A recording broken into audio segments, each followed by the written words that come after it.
Hey everyone, this is Karen from Blue Rooster Farm, and today we are back in the kitchen and I am making some beef bone broth and some turkey bone broth. I'm also going to be pressure canning it so that I can put it on my pantry shelves and have it whenever we need it. So if you want to see how we do this, stick around.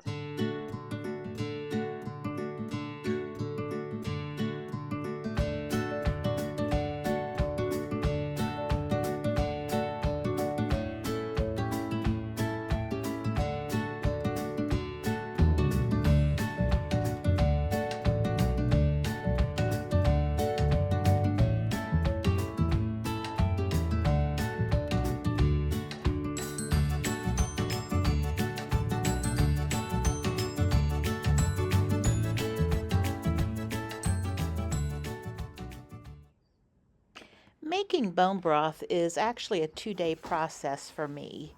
This is day one. So what I have is a roasting pan and I have 3 nice sized soup bones. And I'm just going to give them a little salt and just both sides a little salt. I've had these bones in the freezer for a couple of months and I need to get them used up.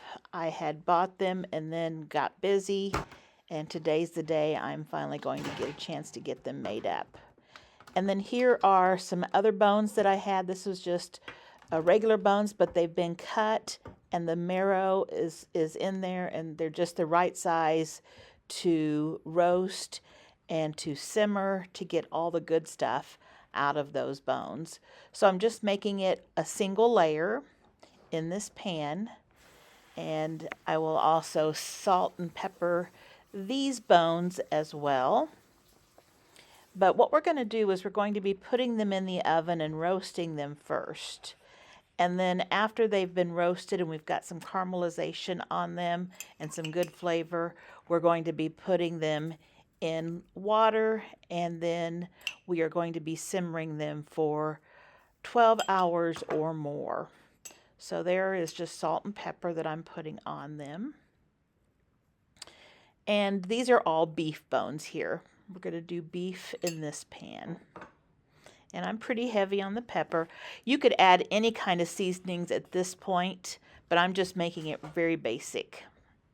So off to the oven that goes. Now in another pan, I'm going to put some turkey carcasses that I've got. These were turkeys that we had during the holidays, and I just froze them in these plastic bags, and 2 or 3 of them are smoked turkeys. I believe 3 of them are smoked turkeys, and then 1 of them is just a regular turkey. And so in the bags are skins, bones, extra meat, whatever was left over after we had cleaned the majority of the meat off of them. And so this is a really big stock pot, but this is a lot of bones as well. And this is a big piece right here, and I'm just trying to get it broken so that it will fit into that pot and we can get it covered with water. Now, of course, once we fill it with water and it starts heating up, those bones are going to get flexible and the joints will turn, and we'll be able to get them in that pot. So I think I'm just going to put three carcasses in this pot because it doesn't look like it's going to fit 4. I'm then adding a couple of cups of chopped celery. This is frozen. I took the celery that we had last year and just chopped it up and put it in Ziploc bags and put it in the freezer, and we've been able to enjoy it for soups and things like that throughout the year. And here is some red onions that were from our garden as well. And I'm not going to add very many of these, but just enough to give it just a little bit of flavor. I don't want to flavor this up like a soup. I'm just adding a few vegetables here to make sure it tastes like a good broth. Now that it's full, I will take it over to the sink, fill it up about 3/4 of the way full, and then set it on the stove, about medium high to get it started, and then I'll turn it down to simmer once it's boiling. The beef bones have been roasting for about an hour at 400 degrees, and at about 30 minutes I turned them and got all sides nice and brown. And so they are ready to take out of the roasting pan and put into, and this I'm using is our big roaster, and I'm going to be making the bone broth in this big roaster because I don't have a big enough pot for all the liquid that I'll be needing for this amount of bones. So I'm just going to take, and there's my soup bones, and then take the rest of the smaller bones and just pour them in. And you want all the liquid that is in there as well. And if you notice, the pan has lots of bits and stuff on it that's attached to it. We are not going to leave that on the pan because those are full of lots of flavor. So I am going to get a spatula and we're going to get that pan scraped clean. And so we'll just scrape off what we have. Now, if you have lots of brown bits and stuff in your pan, they'll come off really easily, and we're going to add a little water to this with a little water. And if you need to, you can make that boiling water. This came off easy enough with just tap water. But you just want to get all those little pieces off of there because that's a lot of good flavor, and we're going to keep all of that for our broth. So I'll just use that spatula and get every little bit off. And we'll pour all of this liquid into the pan with our bones in it.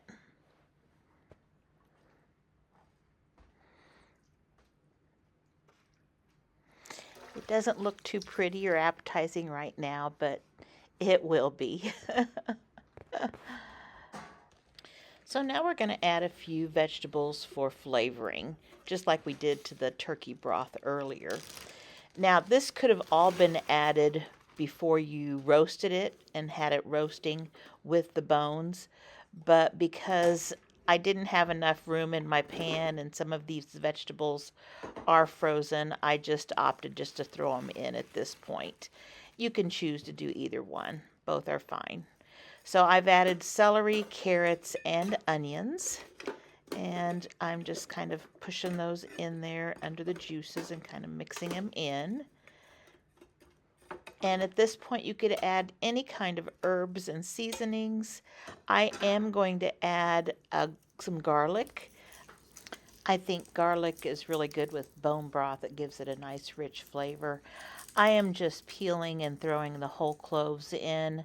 You don't even have to peel them because all of this is going to be strained out, but I chose to, that way they can get some of that flavor incorporated without having to go through the skins. And of course you could grate this and you could chop it. That would be fine too. But I'm just going to throw several cloves in, whatever I have available. And so this is all I'm going to be adding to my bone broth. And again, you could add lots of seasonings and different things to it, but I'm just adding some of the basics. Give it a little extra flavor, but not a lot. I will fill this pan up to about 3/4 full, but I'm going to go ahead and move this top part of the pan over to the base before I finish filling it up, because it will be too heavy and I don't want to drop it. So I'm going to go ahead and get this on a simmer and get this cooking. And this is going to be cooking for probably 12 to 24 hours, probably 24 hours. I want to bring you over and let you check out our turkey broth. And it is just simmering. And as you can see, everything's now fitting in there, and it's a very rich dark color. This is smoked turkey, so it does have more color. It's going to be a richer color, and it's going to taste really good in soups and things like that. So it is all submerged now, and we're just going to cook this again, simmer it for about 24 hours. And here is a peek of our bone broth, our beef bone broth, and it has started simmering nicely. So we'll just keep it at a low temperature that allows it to just barely bubble and boil, but just at a simmer. I think I've got it about 300, I believe, right here. So we'll just let it keep going. All right, it is the next day. The turkey stock and the beef stock have been cooking almost 24 hours, not quite. Last night before I went to bed, I took the turkey stock off the stove and divided it between 2 crock pots. I also went ahead and topped off the water with water because it was a really rich turkey stock.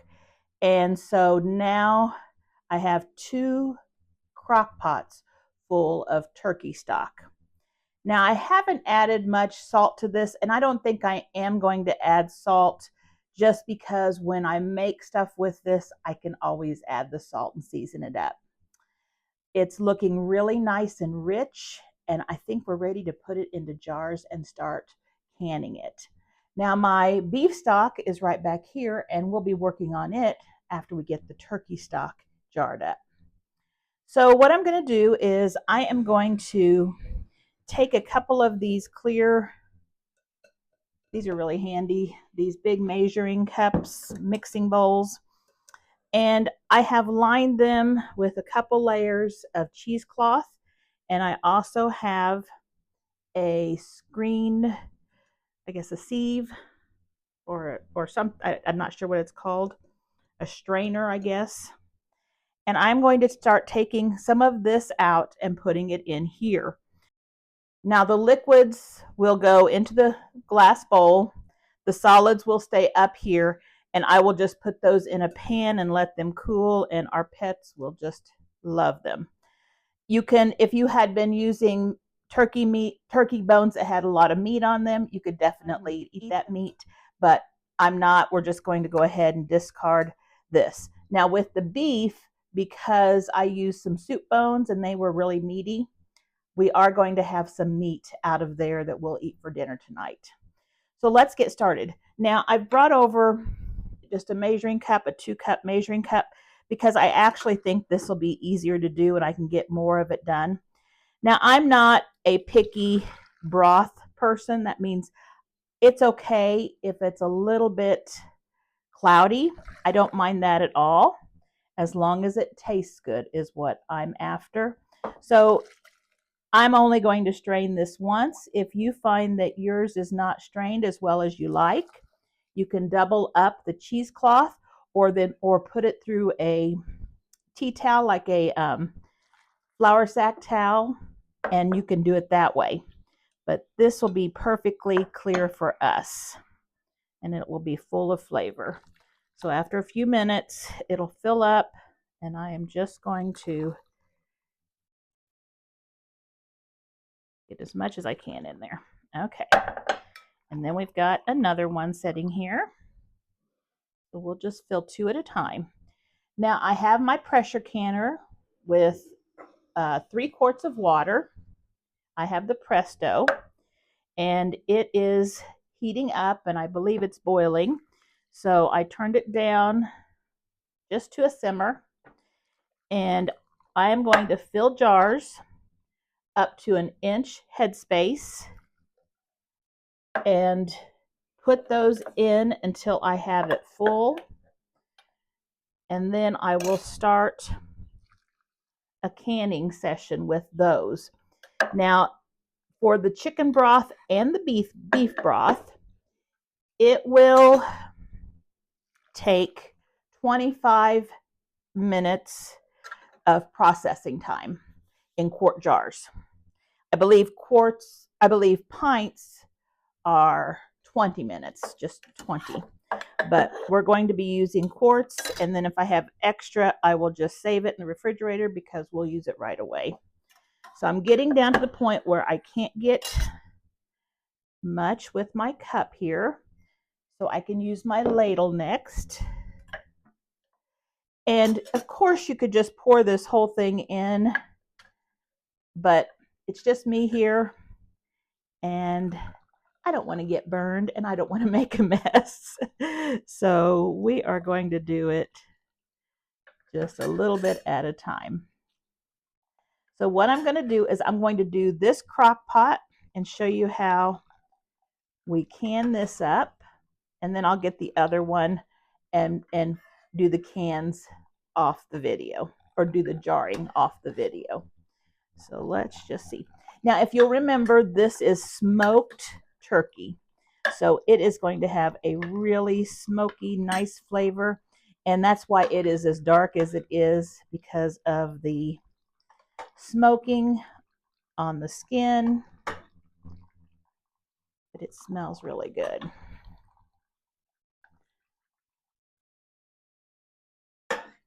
And I have to keep it lifted because at this point, if I set it down in there, it will just touch and then it won't drain anymore. We need this strainer above the liquid. And I've just about got all I can get with this. We're doing really good at this. Okay. So because it's only me here, if my husband Andy were here, I would have him tilt that and very carefully pour it while holding the meat and bones in. But he's not here, it's just me, so I'm going to be safe. And we'll get this taken out here in a minute. So I just pushed it down because, again, I don't care if it's not perfectly clear. So looking at what we have here, these are 2-quart mixing bowls. So we're going to have 2 quarts here and almost 2 quarts here. So it looks like after I get this liquid in, it's going to be 4 quarts per crock pot. So it looks like maybe 8 quarts out of this, these several turkeys. So I am going to grab some jars out of my hot sudsy water in the sink and set them out, and then I'm going to bring you back and show you how we put them in the jars. Okay, so what I have is my jars, and I don't think you can see them. They're right here in front. A funnel. I have washed my lids in hot sudsy water. You don't need to boil them. In fact, I believe a lot of the canning lid companies say don't boil. It might mess up the seal. And then I've also got my rings right here in my jar, and I have a ladle. Now, as this is set, we see that the fat has floated to the top. And I am going to get off as much as I can of that fat. It's okay to have some fat in your broth, but you try not to have that much. Some people will take this and they will let it cool down and they'll refrigerate it and then take the fat cap off because it will harden. And then they will reheat and then place it back in the jars to can. But I am not going to go to all that trouble today since I need to get this done. So what I'm right now doing is just taking a shallow spoon, but a big one, and I'm just running the edge, just tilting it down just a little bit and trying to skim off as much fat as I can. And I'm putting it just in a little measuring cup so that I can dispose of it. Actually, the animals will get it. They'll have some of that on top of some kind of bread, I'm sure, and they will just be in heaven. So I'm going to let that one set for a second and come back over here and do this one. And get all of that off. Now, once I get it into the jars, if there's a lot of fat on the top, I'll take a smaller spoon and just take off as much as I can in the jar. And usually I get a pretty good amount. And the fat is just a little bit on the top. Now, you don't want to take your spoon too deep because if you do, you'll take some of the broth.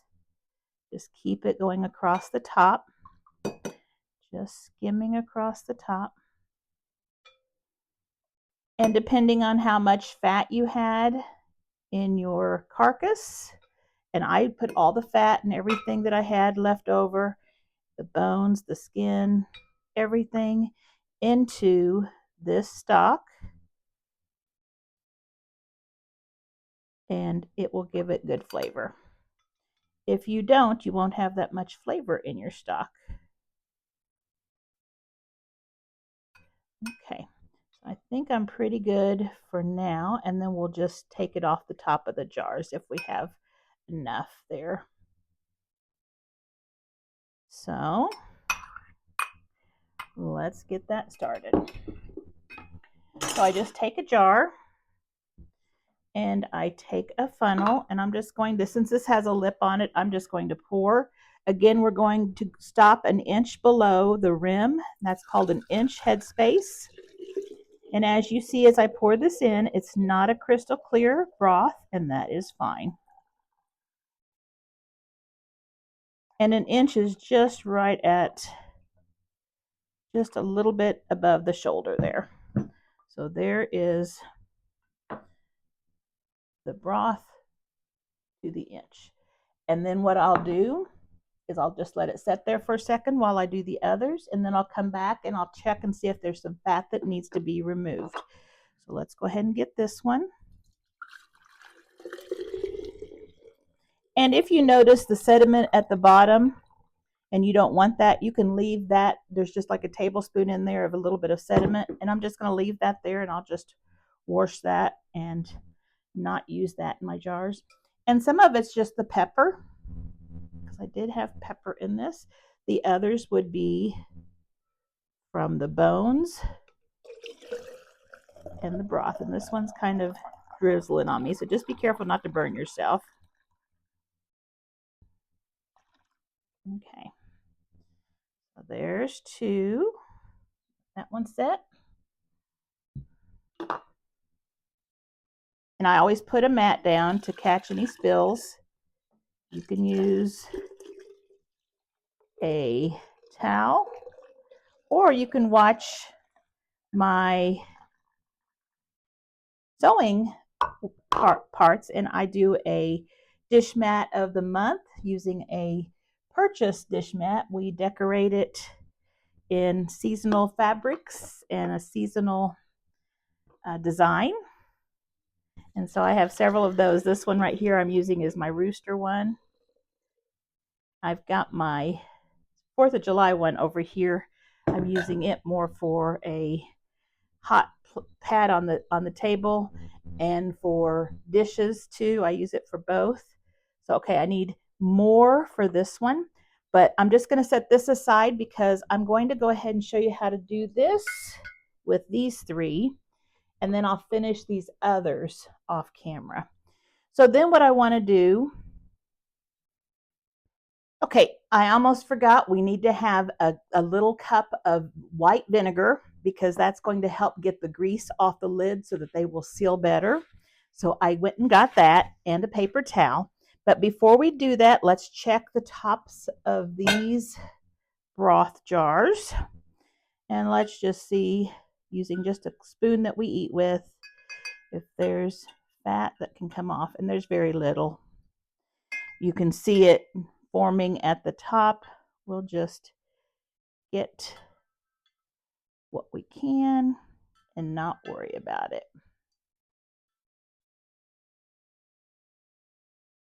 And you can always see the layers when you look at the side of the jar. The oil is usually clearer, and it's a definite line where the oil and the broth meet. This one had just a little bit more than that one.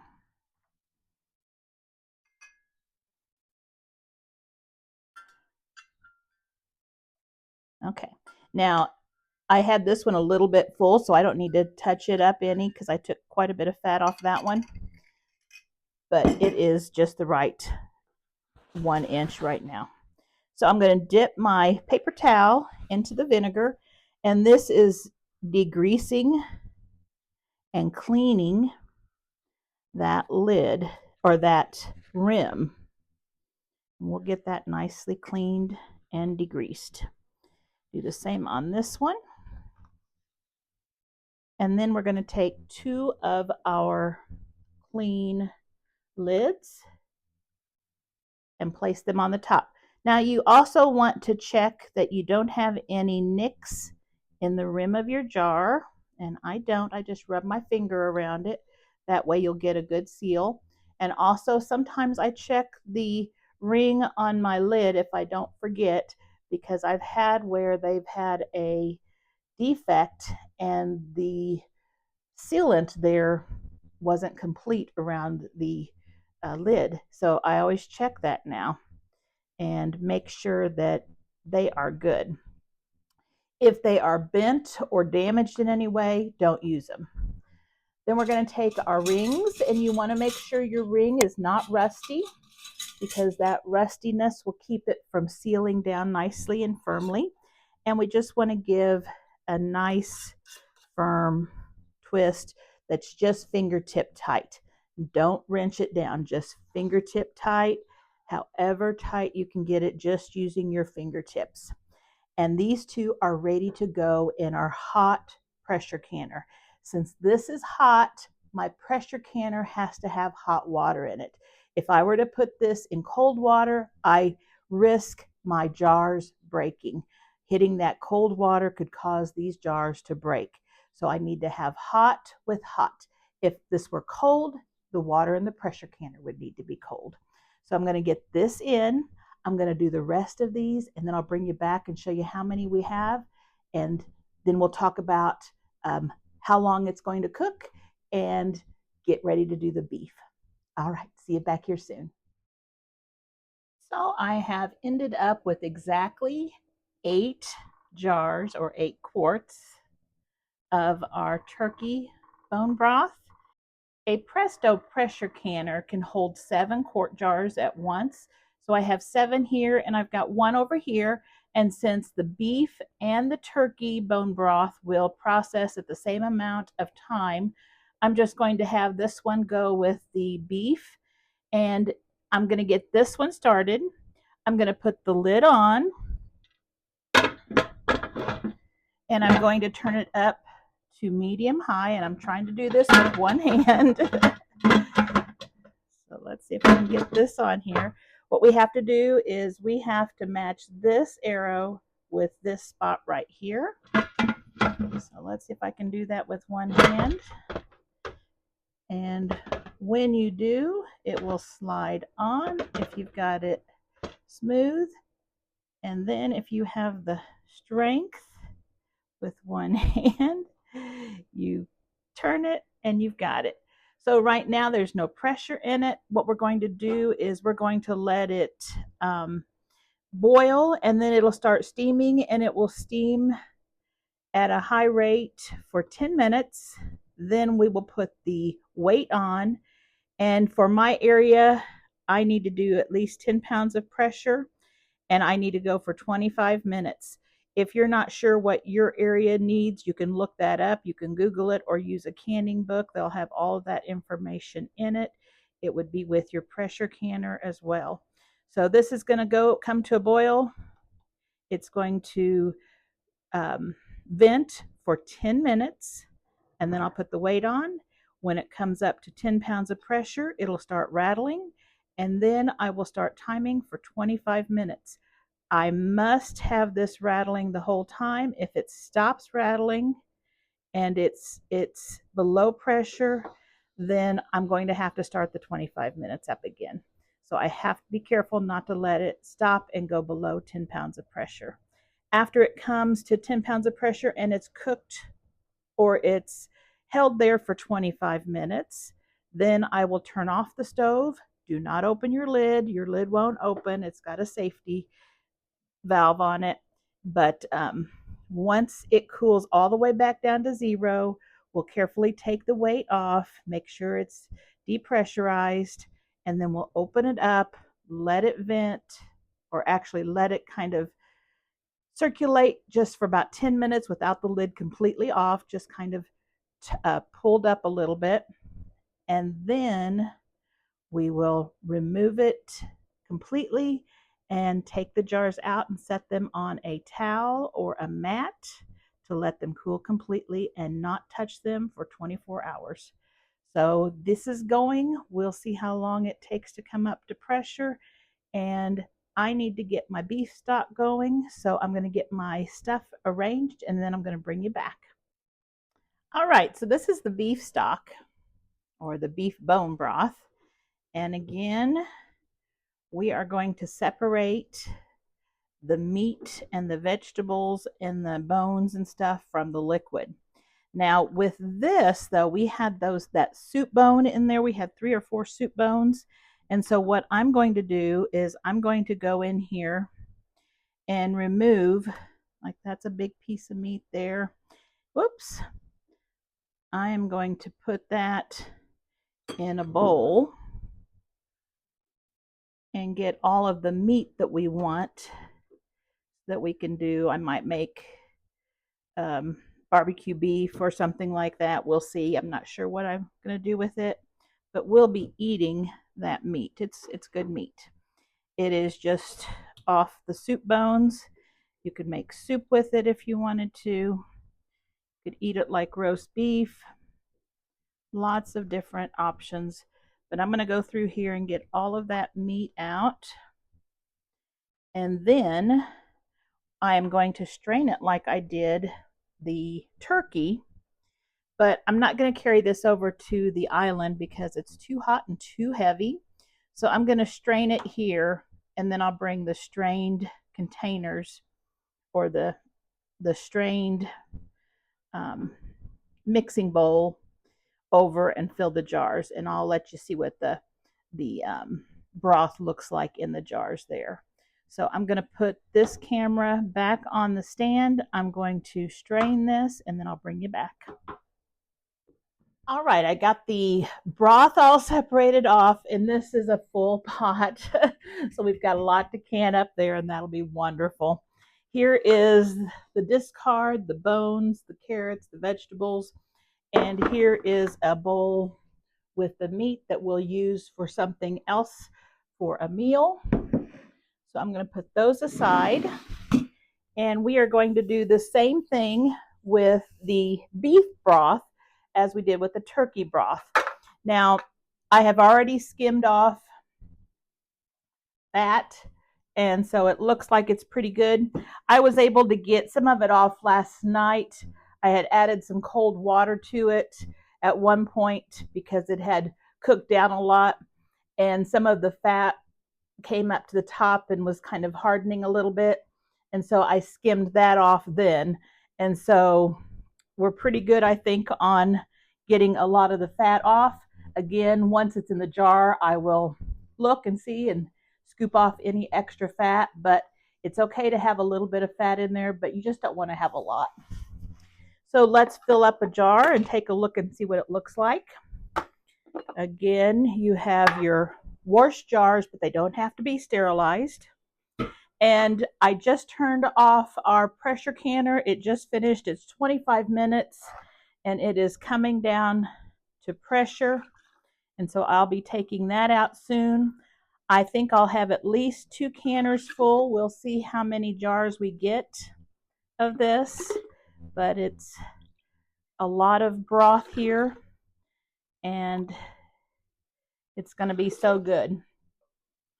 You know, chicken broth, especially bone broth, or beef broth, especially bone broth, is all right. I don't know where I was, but my storage in my phone was full, so I had to dump my trash, and so I'm not sure where it stopped recording, but I've been filling up my beef stock here.